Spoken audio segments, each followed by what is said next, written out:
হাসিনা আমলে পুলিশ যেভাবে ছাত্রদেরকে পিটিয়েছে ঠিক একই স্টাইলে মানে পুলিশ কিভাবে লাথি দিচ্ছে আপনি কল্পনা করতে পারবেন না। ফারুকের উপর হামলা আসলে ছাত্রদল করে নাই, অন্য আরেকটি গোষ্ঠী করে। সার্জিসের পরোক্ষ ইন্ধন আছে কিনা এই কথা কিন্তু এখন সামাজিক যোগাযোগ মাধ্যমে অনেকে প্রশ্ন তুলছে। গণ অভ্যুত্থানের যে ক্ষেত্র সেটা আমরা 18 সালে রচনা করেছিলাম। প্রেসিডেন্ট জিয়াউর রহমান যখন দল গঠন করেন জাগো দল, সেটা কি তিনি রাখতে পেরেছিলেন?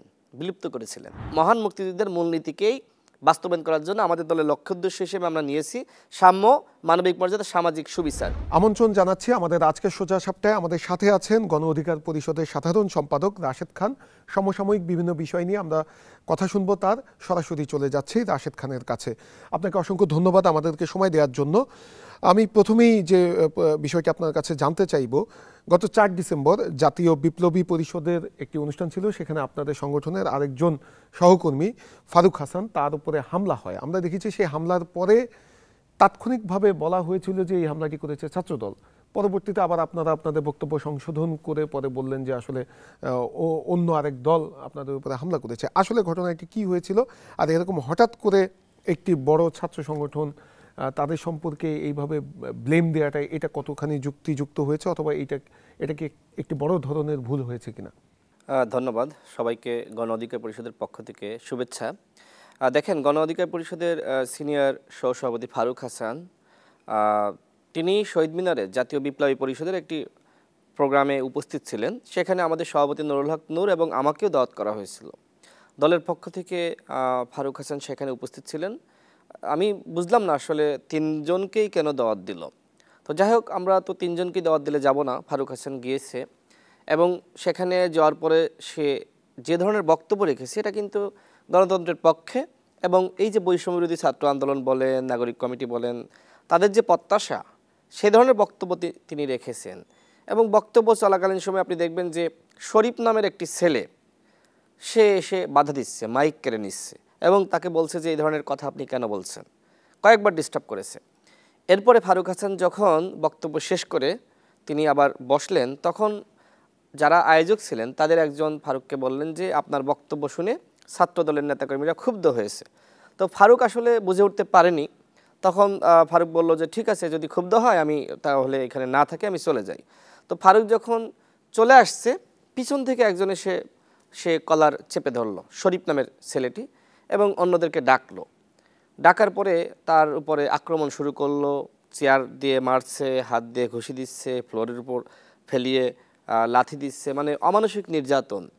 তো এরপরে দেখবেন যে ফারুকের কপালে কিন্তু একটা আঘাত করা হয়েছে। আমরা যতদূর শুনেছি যে টিপ ছুরি ছিল তাদের কাছে, সেই ছুরি দিয়ে আঘাত করা হয়েছে। এবং এরপরে ফারুককে পিজি হাসপাতালে নেওয়া হলো। ওইখান থেকে আমাকে বাংলা ভিশনের সাংবাদিক মুহিব ভাই, আপনি ছিলেন নিশ্চয়ই, তিনি আমাকে ফোন দিলেন। ফোন দিয়ে বললেন যে রাশেদ, দেখো তো তোমাদের ফারুককে এভাবে হামলা চালিয়েছে। আমি বললাম যে ভাই কারা? বলছে এইখানে যারা উপস্থিত আছে তারাই, যারা এইখানে আছে। তো আমি মনে করলাম যে ঠিক আছে, তাহলে হয়তো জাতীয় বিপ্লবী পরিষদের তারা হামলা চালিয়েছে। তো এরপরে যেটা হলো যে আমি ফারুকের সাথে যারা ছিল ফোন দিলাম, বললো যে পিজি হাসপাতালে। তো আমি পিজি হাসপাতালে গেলাম, যে আমার তো মাথা নষ্ট, কারণ ফারুকের উপর যেভাবে আঘাত করা হয়েছে, তার চোখ মুখ রক্ততে ভিজে গিয়েছে, তার এখানে কোপ দেওয়া। তো আমি উত্তেজিত হয়ে গেলাম। স্বাভাবিকভাবে এই পরিস্থিতিতে আসলে নিজেকে কন্ট্রোল করা কঠিন। তখন আমি তাকে নিয়ে শাহবাগ থানায় আমি আসলাম। এসে আমি ওসিকে বললাম যে এই হচ্ছে ফারুকের অবস্থা, আপনি দেখতে পাচ্ছেন। তো তিনি বললেন যে আগে চিকিৎসা করেন। আমি বললাম যে ঠিক আছে, আমি তাকে হাসপাতালে পাঠাচ্ছি, আপনি পুলিশ পাঠান। এইখানে সন্ত্রাসীরা এখনও অবস্থান করছে শহীদ মিনারে, সেখানে পাঠান। তো আসলে ওসি কী ধরনের ভূমিকা রাখলো আমি জানি না। এরপরে ফারুক চিকিৎসা নিচ্ছে, অন্যদিকে আমি সাংবাদিকদেরকে ডাকলাম, প্রেস ব্রিফিং করলাম এবং বিস্তারিত সেখানে আমি উল্লেখ করেছি। কিন্তু আমার কাছে আসলে ওসির আচরণটা ভালো লাগেনি। তিনি বলছেন তদন্ত করব, তারপরে আমরা খতিয়ে দেখে ব্যবস্থা নিব, এরপরে বলছেন চেয়ার ছোড়াছুরি, যে কারণে ওসির সাথে আমার এক ধরনের তর্ক বিতর্ক হয়েছে যে আপনি কেন এই ধরনের বক্তব্য দিচ্ছেন। এই ধরনের বক্তব্য তো আসলে গণ অভ্যুত্থানের পরে কোনো পুলিশ দিতে পারে না। ছাত্র দলের নামটা এখানে আমি আসছি ওই প্রসঙ্গেই। তো ফারুককে ওই যে আয়োজক কমিটি বলল যে আসলে ছাত্র দলের নেতাকর্মীরা ক্ষুব্ধ হয়ে আপনার উপর হামলা চালিয়েছে। তো ওই অবস্থায় ফারুক যেহেতু রক্তাক্ত এবং এক ধরনের ওই পরিস্থিতি আসলে মানুষের সেন্স ওইভাবে কাজ করে না। ফারুক তাহলে মনে করছে আয়োজক কমিটি যেহেতু আমাকে ছাত্র দলের কথা বলছে, ওরা হয়তো আমার উপর হামলা চালিয়েছে। এই জন্য ফারুক কিন্তু ওই সময় দেখবেন যে তার পেজ থেকে যে লাইভ করেছিল সেখানে সে বলছে যে ছাত্রদল আমার উপর হামলা চালিয়েছে। আমি সেখানে সাথে সাথে কিন্তু উপস্থিত হয়েছি। আবার আমার পেজ থেকে কিন্তু আমি বলছি না ছাত্রদল কেন হামলা চালাবে, এখানে তো ছাত্রদলের প্রোগ্রাম না, বিএনপির প্রোগ্রাম না। আমি সাথে সাথেই কিন্তু প্রেস ব্রিফিং করে আমি জিনিসটা ক্লিয়ার করেছি। সেটা আমার পেজ থেকে ভাইরাল হয়েছে, ব্যাপকভাবে সমস্ত মিডিয়াতে গেছে। এবং ওই সময় ছাত্রদলের সভাপতি, সাধারণ সম্পাদক তারাও আমার সাথে যোগাযোগ করে, ভারপ্রাপ্ত চেয়ারম্যান জনাব তারেক রহমান, তাদের সাথে কথা বলে যে দেখেন তো কী হলো। তখন আমার সাথে কথা বলে আমি সাথে সাথে বলি যে আমি তো বিষয়টি প্রেস ব্রিফিং করে ক্লিয়ার করেছি। মূলত ফারুকের উপর হামলা আসলে ছাত্রদল করে নাই, অন্য আরেকটি গোষ্ঠী করেছে। আমি ওই সময় কিন্তু ওই দিনই ক্লিয়ার করেছি। এবং গতকাল ফারুক প্রেস ব্রিফিং করেছে, ফারুক কিন্তু নিজেই কিন্তু বলেছে যে এইভাবে আমাকে বিভ্রান্ত করা হয়েছিল, মূলত আমার উপর ছাত্রদল হামলা চালায়নি। একই দিনে কিন্তু ফারুকের পেজ থেকে কিন্তু বক্তব্য গেছে। ফারুকের বক্তব্য আমি নিজে ভিডিও করেছি, 1 মিনিটের বক্তব্য আমার পেজ থেকে দিয়েছি, সমস্ত গণমাধ্যমে ওই দিন কিন্তু পাঠিয়েছি। যে বিভ্রান্তি তৈরি হয়েছিল সেই বিভ্রান্তি দেখবেন যে ছাত্রদল পরবর্তীতে বরং ফারুকের উপর যে হামলা হলো এই হামলার প্রতিবাদ জানিয়ে ঢাকা বিশ্ববিদ্যালয় ক্যাম্পাসে তারা কিন্তু একই সাথে প্রপাগান্ডা এবং হামলার প্রতিবাদ জানিয়ে তারা কিন্তু মিছিলও করেছে। এই যে এখানে একটি ব্লেমিং হলো অথবা আপনাদেরকে মিস ইনফরমেশন দেওয়া হলো, এর পেছনে কি কোনো ষড়যন্ত্র আছে বলে আপনারা মনে করেন? তার উদ্দেশ্যটা কি? দেখেন, আমরা শুরুতে মনে করেছিলাম যে আসলে জাতীয় বিপ্লবী পরিষদ এর সাথে জড়িত।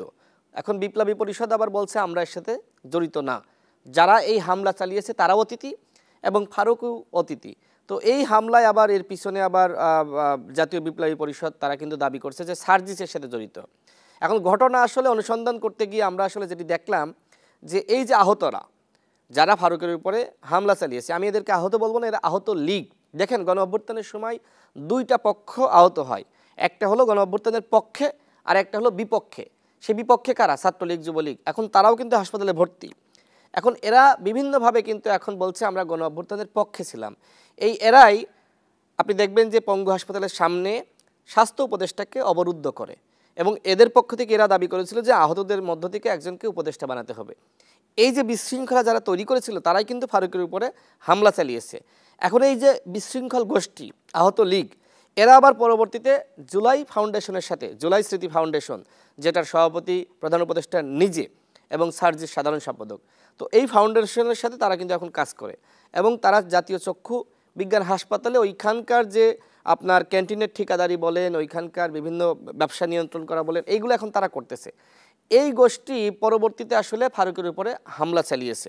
এখন কোন প্রেক্ষিতে তারা যে ব্যাখ্যা দিয়েছে, আমি দেখলাম যে তারা বলছে যে এই যে যারা আহত এবং শহীদ পরিবার, আমাদের প্রোগ্রামে শহীদ মিনারে তাদেরকে দাওয়াত করেছিলাম।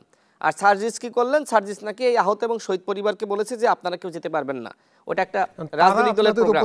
কেন হামলা করবে? তাদের লাভটা কি? আমি সেটাই বলতেছি যে এই ক্ষেত্রে যেহেতু সার্জিস এই ধরনের একটি ভয়েস রেকর্ড ভাইরাল হয়েছে যে সার্জিস বলছে যে জাতীয় বিপ্লবী পরিষদের কোনো প্রোগ্রামে আহত এবং শহীদ পরিবার যাবেন না।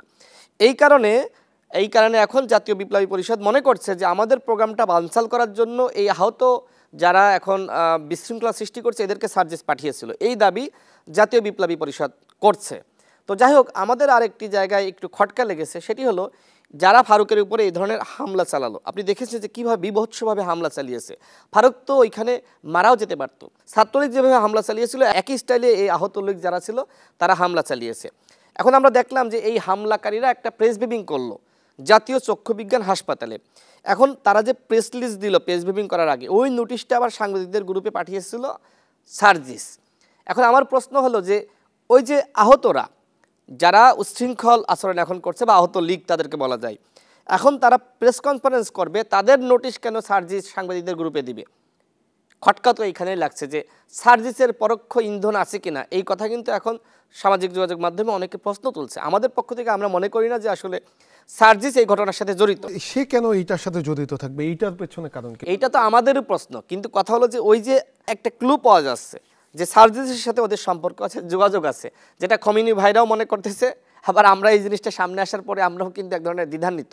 সার্জিস কোনোভাবেই এই হামলার সাথে জড়িত আছে এটা আমরা মনে করি না, কিন্তু যে বিষয়গুলো এখন উত্থাপিত হয়েছে, যেহেতু সার্জিস এই গণ অভ্যুত্থানের অন্যতম নায়ক, সেক্ষেত্রে এই অবস্থান এখন এই মুহূর্তে ক্লিয়ার করার দায়িত্ব কিন্তু সার্জিসের, এই অবস্থান ক্লিয়ার করার দায়িত্ব আমাদের না। এই অভিযোগ তো অবশ্যই তার যুক্তি খণ্ডন করা সার্জিসের দায়িত্ব। একই সাথে সার্জিস যেহেতু জাতীয় নাগরিক কমিটির মুখ্য সংগঠক, সেক্ষেত্রে জাতীয় নাগরিক কমিটির উচিত এই জিনিসটা আসলে তদন্ত সাপেক্ষে ক্লিয়ার করা যে আসলে কি ঘটেছে। আপনাদের ভবিষ্যৎ রাজনীতি নিয়ে আপনাদের পরিকল্পনা কি? আগামী নির্বাচনে আপনারা কি 300 আসনে প্রার্থী দিতে চাচ্ছেন, নাকি বিএনপির সাথে একজোট হয়ে আপনারা নির্বাচন করবেন? কোন দিকে এগোচ্ছেন আপনারা? আমরা 2018 সালের পরে আমরা ছাত্র সংগঠন গঠন করেছি, যুব সংগঠন, পেশাজীবী সংগঠন, শ্রমিক সংগঠন, এবং সর্বশেষ যখন আমাদের অঙ্গ সংগঠন তৈরি হলো তখন আমরা কিন্তু আমাদের দল গঠন করেছি 2021 সালে। ওই সময় আমরা বলেছিলাম, দেখেন এই যে ক্ষমতার কাঠামো, এটা পরিবর্তন করতে হবে, রাষ্ট্র সংস্কার দরকার। আমরা 2018 সালে কোটা সংস্কার আন্দোলন করেছি। এই মুহূর্তে আসলে রাষ্ট্র সংস্কার অনিবার্য, এবং এই মুহূর্তে যে সংবিধান রয়েছে এইটা আসলে 17 বার এডিট করা হয়েছে। এইটা 72-এর সংবিধানও না, এইটা আসলে শেখ হাসিনার সংবিধান। এই সংবিধানের যে একপাক্ষিক ক্ষমতা, এইটাকে রেখে কোনোভাবে আপনি এই দেশের পরিবর্তন করতে পারবেন না, এদেশের ক্ষমতার বিকেন্দ্রীকরণ করতে পারবেন না। এবং ওই সময় আমরা কিন্তু নিজেই বলেছিলাম যে এক ব্যক্তি আসলে কোনোভাবেই 2 বারের বেশি প্রধানমন্ত্রী হতে পারবে না। রাষ্ট্রপতি এবং প্রধানমন্ত্রীর ক্ষমতার মধ্যে ভারসাম্য, দলীয় প্রধান রাষ্ট্রপ্রধান হতে পারবে না। রাষ্ট্র সংস্কারের যে চিন্তা, এটা কিন্তু আমরা 21 সালে করেছি, এবং আমাদের যে 21 দফা কর্মসূচি সেইখানে কিন্তু আমরা এটা উল্লেখ করেছি। এখন এই যে মুক্তিযুদ্ধের মূলনীতির কথা আসছে ব্যাপকভাবে আলোচনায়, সাম্য, মানবিক মর্যাদা, সামাজিক সুবিচার, আমাদের দলের লক্ষ্য উদ্দেশ্য কি জানেন? এই মহান মুক্তিযুদ্ধের মূলনীতিকেই বাস্তবায়ন করার জন্য আমাদের দলের লক্ষ্য উদ্দেশ্য হিসেবে আমরা নিয়েছি সাম্য, মানবিক মর্যাদা, সামাজিক সুবিচার। এখন যে চিন্তাগুলো আসছে, মানুষের সামনে ঘোরাফেরা করছে, মানুষের চিন্তায় ঘুরপাক খাচ্ছে, এগুলো কিন্তু আমরা 21 সালে চিন্তা করেছি, এবং সেই চিন্তার আলোকে কিন্তু আমরা ঘোষণাপত্র দিয়েছি, দল গঠন করেছি। এই যে রাষ্ট্র কাঠামোর যে কথাগুলো আসছে এগুলো কিন্তু আমরা করেছি। এবং একই সাথে আমাদের দলের মূলনীতি দেখেন, আমাদের 1 নম্বর মূলনীতি গণতন্ত্র, 2 নম্বর ন্যায় বিচার, অধিকার, জাতীয় স্বার্থ। অর্থাৎ এখন যে সংস্কারের আলাপগুলো আসছে বাংলাদেশে অ্যাজ এ পলিটিক্যাল পার্টি প্রথম কিন্তু আমরা এই আলাপগুলো তুলেছি, এবং আমরা দল গঠন করেছি, আত্মপ্রকাশ করেছি কিন্তু রাষ্ট্র সংস্কারের ঘোষণা দিয়েই। সুতরাং আমরা যে চিন্তাগুলো করেছিলাম মানুষ কিন্তু এখন এই চিন্তা করছে, তার মানে আমাদের এই যে দূরদর্শিতা, অবশ্যই এটাকে ধন্যবাদ এবং সাধুবাদ জানাতে হবে। আপনি আরেকটি প্রশ্ন করলেন যে আগামী নির্বাচনে আসলে আমরা কিভাবে অংশ নিব। আগামী নির্বাচনে আমাদের দলের পক্ষ থেকে যে সিদ্ধান্ত, আমরা ইতিমধ্যে সেটি জানিয়েছি যে আমরা 300 আসনে আমরা ইলেকশন করতে চাই। তবে এই চিন্তাও করতে হবে যে আগামীতে আসলে একটি জাতীয় সরকারের একটি ঘোষণা ইতিমধ্যে আমরা যারা একসাথে যুগপৎ আন্দোলন করেছিলাম তাদের রয়েছে। শুধুমাত্র বিএনপির এই দফা না, 31 দফা যে রাষ্ট্র সংস্কারের বা রাষ্ট্র মেরামতের দফা, এই দফা কিন্তু আমরা একসাথে যারা 43টি দল যুগপৎ আন্দোলন করেছি হাসিনার বিরুদ্ধে, তারা কিন্তু এই দফা দিয়েছিলাম, সেখানে জাতীয় সরকারের কথা আছে।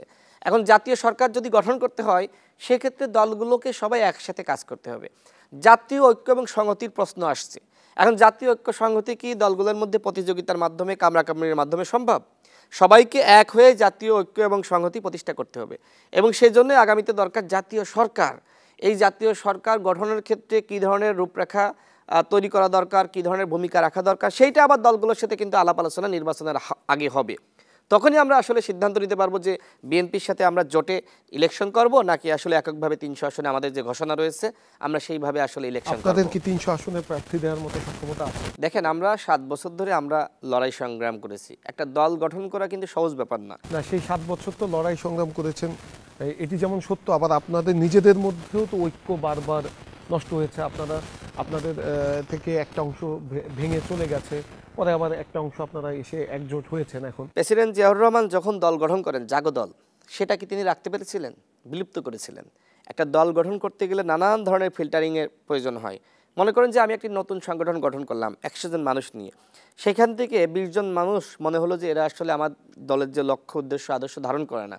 এখন ওই 20 জন কী করলো, তারা আলাদা হয়ে গিয়ে আরেকটা দল গঠন করলো। এইটাকে যদি আপনি মনে করেন যে দলের ভাঙন, তাহলে তো আমার কিছু বলার নাই। আমরা যারা কোটা সংস্কার আন্দোলনের মূল সংগঠক ছিলাম, যে 4 জন সবসময় মিডিয়াতে কথা বলেছে, নুরুল হক নূর, রাশেদ খান, হাসান আল মামুন, ফারুক হাসান, যদিও ফারুক আমাদের থেকে একটু দূরে ছিল, এখন দেখেন আমরা কিন্তু আবার এক হয়ে গিয়েছি। অর্থাৎ এই যে আমাদের ভুল বুঝাবুঝি, এটা তো আসলে সারা জীবন থাকবে। একসাথে চলতে গেলে মতের পার্থক্য সবসময় থাকবে, এটা কিন্তু গণতন্ত্র। আবার এই যে মতের পার্থক্যের অবসান ঘটানো, এটাও কিন্তু একটা গুরুত্বপূর্ণ ব্যাপার। তো এইটা আমি মনে করি যে রাজনীতি করতে গেলে এই সমস্যাগুলো থাকবে, এবং এই সমস্যাগুলো ওভারকাম করে এখন যে এই মুহূর্তে আমরা আসলে এই যে 18 সালের যে কোটা সংস্কার আন্দোলন একটি সফল আন্দোলন। 18 সালের কোটা সংস্কার আন্দোলন না হলে তো আর এই 24 সালের গণ অভ্যুত্থান হয় না। গণ অভ্যুত্থানের যে ক্ষেত্র সেটা আমরা 18 সালে রচনা করেছিলাম। তার মানে কি আমাদের 24 সালে ভূমিকা নাই? অবশ্যই ভূমিকা আছে। আমাদের সভাপতি নুরুল হক নূর এই 24 সালে তিনি জেল খেটেছেন। তিনি একটি বক্তব্য দিয়েছিলেন এবং অ্যারেস্ট হয়েছিলেন। অ্যারেস্ট হওয়ার পরে পুলিশের হাতে থাকা অবস্থায় তিনি বলেছিলেন যে এই সরকারের 90% পতন হয়ে গেছে, আর মাত্র 10% ধাক্কা দাও। এই যে একটি সাহসী বক্তব্য, দেখেন ওই সময় কিন্তু আন্দোলন স্তিমিত হয়ে গিয়েছিল। নুরুল হক নূরের এই ঘোষণার পরে মানুষ কিন্তু আবার সাহস পায়। সেক্ষেত্রে আমাদের কাছে মনে হলো যে এইবার যদি আন্দোলন আবার ব্যর্থ হয় তাহলে কিন্তু আমাদের আন্দোলনের সফলতা কিন্তু বিনষ্ট হবে। সেই জায়গা থেকে আমরাই কিন্তু সর্বপ্রথম আমরা যেহেতু বিএনপির সাথে যুগপথে ছিলাম তাদেরকে বললাম এই আন্দোলনটা কাজে লাগান। যেহেতু রাজনৈতিক আন্দোলন করে আসলে সরকারের পতন ঘটানো যাচ্ছে না। 28 অক্টোবর থেকে আমাদের শিক্ষা হয়েছে যে 10-15 লাখ মানুষ নামলেও রাজনৈতিক কর্মী হাসিনা নির্বিচারে গুলি চালাচ্ছে। তো এ একমাত্র আন্দোলন কোটা সংস্কার আন্দোলন যে আন্দোলনে আসলে বিশ্ববিদ্যালয়ের শিক্ষার্থীরা সম্পৃক্ত হয়, সাধারণ মানুষ সম্পৃক্ত হয়, বা সাধারণ যারা যুবরা তারা চাকরি প্রত্যাশী তারাও কিন্তু সম্পৃক্ত হয়। সুতরাং এই আন্দোলনকে কিভাবে আসলে জাতীয় মুক্তির আন্দোলন হিসেবে তৈরি করা যায় সেক্ষেত্রে কাজে লাগান, এই প্রস্তাব কিন্তু আমরা বিএনপির মাননীয় ভারপ্রাপ্ত চেয়ারম্যান জনাব তারেক রহমান তাকে কিন্তু আমরা বিএনপির স্থায়ী কমিটির সদস্য সালাউদ্দিন আহমেদের মাধ্যমে দিয়েছিলাম যে আপনি তার সাথে কথা বলেন যে রাশেদরা যেহেতু এই আন্দোলনটা 18 সালে করেছে তাদের সমস্ত অভিজ্ঞতা কাজে লাগাবে। দেখেন বিএনপি কিন্তু আমাদের এই প্রস্তাবটা গ্রহণ করলো। এই অভ্যুত্থানের সময় বিএনপি এবং গণ অধিকার পরিষদ একসাথে কাজ করেছে। অবশ্যই জামাতের ভূমিকা ছিল, অন্যান্য দলের ভূমিকা ছিল, সাধারণ মানুষ এবং সাধারণ শিক্ষার্থীরা না নামলে তো অভ্যুত্থান হইতো না, সেই কথা কিন্তু আমি আগেই বলেছি। সুতরাং কেন গণ অধিকার পরিষদকে মানুষ আস্থায় নিবে, আশা করি আমার বক্তব্যের মাধ্যমে আপনি ক্লিয়ার মেসেজ পেয়েছেন। এখন পর্যন্ত আমরা দেখছি সামগ্রিকভাবে স্বাভাবিক অবস্থায় আমরা এখনো ফিরতে পারছি না, আইন শৃঙ্খলা পরিস্থিতিরও অনেকটাই অবনতি রয়েছে। কোন জায়গাটাতে দুর্বলতা? এখন দেখেন সরকার এতদিন 5 মাস প্রায় তারা ক্ষমতায় রয়েছে, এখনো পর্যন্ত পুলিশ ফাংশন করছে না। সমস্ত দেশকে কন্ট্রোল করে কিন্তু সচিবালয় থেকে। সুতরাং সমস্ত দাবির জায়গা কিন্তু আসলেই সচিবালয়। সেখান থেকে আমি আসি। এখন আমার কথা হলো যে 3 জন ছাত্র উপদেষ্টা তাদের দায়িত্বটা কি? তাদের দায়িত্ব যেমন রাষ্ট্র সংস্কার করা, একই সাথে এই রাষ্ট্রের জনগণকে নিয়ন্ত্রণ করা। কারণ এদের উপর কিন্তু মানুষের আস্থা বিশ্বাস রয়েছে, এরা অভ্যুত্থানের নায়ক। সেই জায়গা থেকে এই ছাত্ররা গেল, ছাত্রদের প্রতিনিধির সাথে আসিফ বলেন, মাহফুজ বলেন, নাহিদ বলেন, আগে বসা দরকার ছিল। আমি জানি না আসলে তারা বসেছে কিনা, কিন্তু আমি যে ভিডিও দেখলাম যে হাসিনা আমলে পুলিশ যেভাবে ছাত্রদেরকে পিটিয়েছে ঠিক একই স্টাইলে মানে পুলিশ কিভাবে লাথি দিচ্ছে আপনি কল্পনা করতে পারবেন না। তাদেরকে ছত্রভঙ্গ করারও কিন্তু উপায় আছে, টিয়ার গ্যাস নিক্ষেপ করতে পারেন, সাউন্ড গ্রেনেড নিক্ষেপ করতে পারেন। যেভাবে হাসিনার আমলে পুলিশ যেভাবে অ্যাগ্রেসিভ মনোভাব পোষণ করে সাধারণ মানুষকে পিটিয়েছে, নির্যাতন করেছে, আজকেও কিন্তু আমি সেই দৃশ্য দেখলাম। আমি ওইটাই বলছি, যদি এইগুলো চলতে থাকে তাহলে কিন্তু খুবই সমস্যা। আপনি দেখেন যে গ্রামগঞ্জে পাড়া মহল্লায় পুলিশ কিন্তু ফাংশন করছে না, কাজ করছে না। বিভিন্ন জায়গায় হত্যাযজ্ঞর ঘটনা ঘটছে, চাঁদাবাজি, লুটপাট, নানান ধরনের অরাজকতা চলছে। এবং পুলিশ আসলে তামাশা দেখে। শহীদ মিনারের মতন জায়গায় আমাদের দলের সিনিয়র সহসভাপতি ফারুক হাসানকে হামলা চালালো, পুলিশ কিন্তু সেখানে ছিল। পুলিশ একদম চুপ দাঁড়িয়েছিল, কোনো প্রতিবাদ করে নাই, তাদের কাউকে অ্যারেস্ট করে নাই, এবং পুলিশের সামনেই কিন্তু এই ধরনের ঘটনা ঘটছে।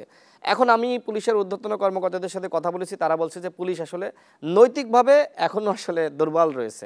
তো আমার মনে হচ্ছে যে দেখেন হাসিনার আমলে কিন্তু পুলিশের প্রায় 90% আওয়ামী পরিবারের, ছাত্রলীগের বা অন্যান্য লীগের, এইভাবে কিন্তু এই পুলিশ গঠন করা হয়েছিল।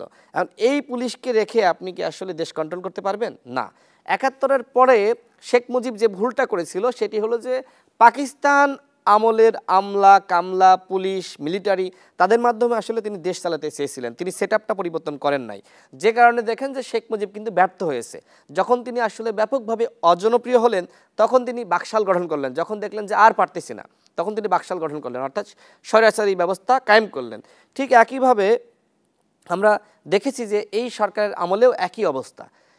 আপনি যদি ওই 5 আগস্টের পরে 8 আগস্ট যে শপথ নিলেন, এরপরেই কিন্তু আওয়ামী সেটআপ প্রত্যেকটা জায়গা থেকে ভেঙে ফেলা দরকার ছিল। যেমন সচিবালয় থেকে, পুলিশ থেকে, র্যাব থেকে। ঠিক আছে, আপনি সবাইকে সরাতে পারবেন না, কিন্তু যারা শীর্ষ পদে ছিল তাদেরকে সরিয়ে দেওয়া দরকার ছিল। কিন্তু আমরা কি দেখলাম? আমরা দেখলাম যে ডিসি, এসপি আওয়ামী লীগের তালিকার, যারা আওয়ামী লীগ যাদেরকে প্রমোশন দিবে তালিকা করে রেখেছিল, সেই তালিকার ডিসি, এসপি নিয়োগ দিল। যাদের রাষ্ট্র পরিচালনা করার এবং একই সাথে রাজনীতিতে অভিজ্ঞতা নাই, তাদের মাধ্যমে কোনোভাবে বিপ্লবোত্তর সরকার আসলে পরিচালিত হয় না। সমস্যাটা আসলে এইখানে।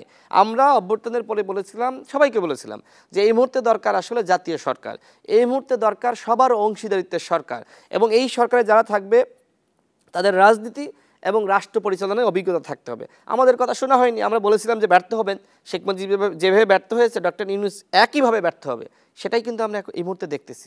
রাশেদ, আমাদের সময় একদম শেষ পর্যায়ে। আমার দুটো প্রশ্ন রয়েছে। একটি হচ্ছে জুলাই বিপ্লবের ঘোষণাপত্র, অন্তর্বর্তীকালীন সরকার ঘোষণা দিয়েছে যে তারা সরকারিভাবে রাষ্ট্রীয়ভাবে এটি প্রকাশ করবে, সেটি কবে নাগাদ প্রকাশ করা হতে পারে? আপনাদের সাথে কোনো আলোচনা হয়েছে কিনা? আরেকটি সবশেষে একসাথেই প্রশ্ন করে ফেলে, আওয়ামী লীগের বিষয়ে আপনাদের অবস্থান কি আগামী নির্বাচনে? আমি খুব সংক্ষেপেই বলি, সেটি হলো যে ছাত্ররা একটি উদ্যোগ নিয়েছিল, ঘোষণাপত্র তারা প্রকাশ করবে। দেখেন, দেশে একটি সরকার আছে এবং সেই সরকারের প্রতি মানুষের সমর্থন আছে। সেই সরকারের একজন প্রধান অভিভাবক আছে, তিনি হলেন ডক্টর ইউনূস। এই যে অভ্যুত্থান হলো, এখন অভ্যুত্থান পরবর্তী কে আসলে সরকার প্রধান হবে, এটি নিয়ে আসলে সবার চিন্তায় কিন্তু একজনের নাম চলে আসে, তিনি হলেন ডক্টর ইউনূস। ওই মুহূর্তে বাংলাদেশে আর কোনো দ্বিতীয় ব্যক্তি ছিল না যাকে আসলে সরকার প্রধান বানালে দেশীয় এবং আন্তর্জাতিকভাবে গ্রহণযোগ্য হয়। একমাত্র ব্যক্তি ছিলেন ডক্টর ইউনূস। তার কারণে কিন্তু আন্তর্জাতিকভাবে এই সরকারের গ্রহণযোগ্যতা বৃদ্ধি পেয়েছে এবং স্বীকৃতি পেয়েছে। এখন আমার কথা হলো যে ঘোষণাপত্র কি, আপনাকে আগে জানতে হবে। ঘোষণাপত্র হলো যে একটি অভ্যুত্থান, যুদ্ধ বা একটি বিপ্লবের আগে দিতে হয়। এখন পরে যদি আপনি দিতে চান তাহলে কিন্তু দ্বিমত, নানান মত তৈরি হয়। তো এই ঘোষণাপত্রটা আসলেই আপনার আগে দিতে হয়, এখন পরে দিতে গেলে আসলে জটিলতা তৈরি হয়। এই জটিলতার কারণে এখন এখন এখন কিন্তু একমাত্র ডক্টর ইউনূস এই ঘোষণাপত্র সমস্ত দলের সাথে আলোচনার মাধ্যমে দিতে পারে। আর কোনো দ্বিতীয় ব্যক্তি দিলে, বৈষম্য বিরোধী বলেন, বিএনপি বলেন, গণ অধিকার পরিষদ বলেন, কেউ দিলে মানুষ মানবে না। ডক্টর ইউনূসকে উদ্যোগ নিতে হবে, সবাইকে ডাকতে হবে, বসতে হবে, বসার ভিত্তিতে একটি অঙ্গীকারপত্র, আগামী রাষ্ট্র পরিচালনার নীতি, সেটা আসলে প্রকাশ করতে হবে। এটাকে আপনি ঘোষণাপত্র বলবেন নাকি রাষ্ট্র পরিচালনার অঙ্গীকারপত্র বলবেন, সেটা আলাপ আলোচনার মাধ্যমে সিদ্ধান্ত নিতে হবে। এবং দ্বিতীয় যে প্রশ্ন, সেটি হলো আওয়ামী লীগকে নিষিদ্ধ। আমি কিন্তু আগেই বলেছি না, আওয়ামী লীগের রাজনীতির বিষয়ে আমি আগেই বলেছি যে আওয়ামী লীগকে আসলে সাংগঠনিকভাবে বিচারের আগে, গণহত্যার বিচারের আগে আপনার অবশ্যই আওয়ামী লীগের সাংগঠনিক কার্যক্রম স্থগিত করতে হবে, তাদের নিবন্ধনকে স্থগিত করতে হবে। আমি দেখলাম যে ছাত্ররা এই ঘোষণাপত্রের প্রেক্ষিতে যে ধরনের লিফলেট বিতরণ করছে, সেখানে তারা কিন্তু আওয়ামী লীগকে নিষিদ্ধ করা হোক, আওয়ামী লীগের নিবন্ধন স্থগিত করা হোক, এইটা কিন্তু উল্লেখ করে নাই। তারাও কেন আমি জানি না, তারাও কিন্তু আওয়ামী লীগের নিষিদ্ধের যে দাবি, জোরালো যে দাবি এবং জনসমর্থন রয়েছে, সেই জায়গা থেকে দূরে সরে যাচ্ছে আমি জানি না।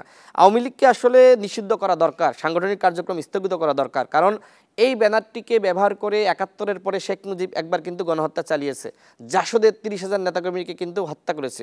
ঠিক একইভাবে শেখ হাসিনা এই আওয়ামী লীগ নামক যে একটি অভিশপ্ত দল, এই অভিশপ্ত ব্যানারটিকে ব্যবহার করে গণহত্যা চালিয়েছে। সুতরাং এই ব্যানারটি ব্যবহার করে তৃতীয় কোনো গণহত্যা হোক, সেটি আমি একজন দেশের নাগরিক হিসেবে আমি চাই না। আমি মনে করি অবশ্যই এই গণহত্যার দায়ে এই ব্যানারটিকে নিষিদ্ধ করতে হবে এবং নিষিদ্ধ করার আগে আপাতত আওয়ামী লীগের সাংগঠনিক কার্যক্রম স্থগিত করা, নিবন্ধন স্থগিত করা।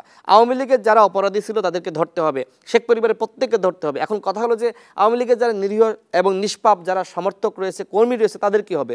তাদের বিষয়ে গণহত্যার বিচারের পরে আমাদের সিদ্ধান্ত নিতে হবে যে তাদেরকে আসলে কিভাবে এই রাষ্ট্রে যাতে তারা নির্যাতিত, নিপীড়িত না হয়, সেই জায়গাটা তৈরি করা, রিকনসিলিয়েশন যেটাকে বলে, সেইটা আমাদেরকে পরবর্তীতে গণহত্যার বিচারের পরে, আগে না। এখনই যদি বলেন যে আওয়ামী লীগের নিরীহ সাধারণ কর্মীরা বিএনপিতে যাবে, জামাতে যাবে, গণ অধিকার পরিষদে যাবে বা অন্য দলে চলে যাবে, সেটি না, এটা পরের সিদ্ধান্ত। আপাতত আওয়ামী লীগের নিরীহ এবং সাধারণ কর্মীরা ওদের মতো থাক, ওদেরকে কিচ্ছু বলা যাবে না, ওদেরকে গ্রেপ্তার করা যাবে না, অন্যায় নিপীড়ন কিচ্ছু করা যাবে না। কিন্তু আওয়ামী লীগের যারা অপরাধী তাদেরকে আগে ধরতে হবে, ধরার পরে বিচারের পরে রিকনসিলিয়েশন।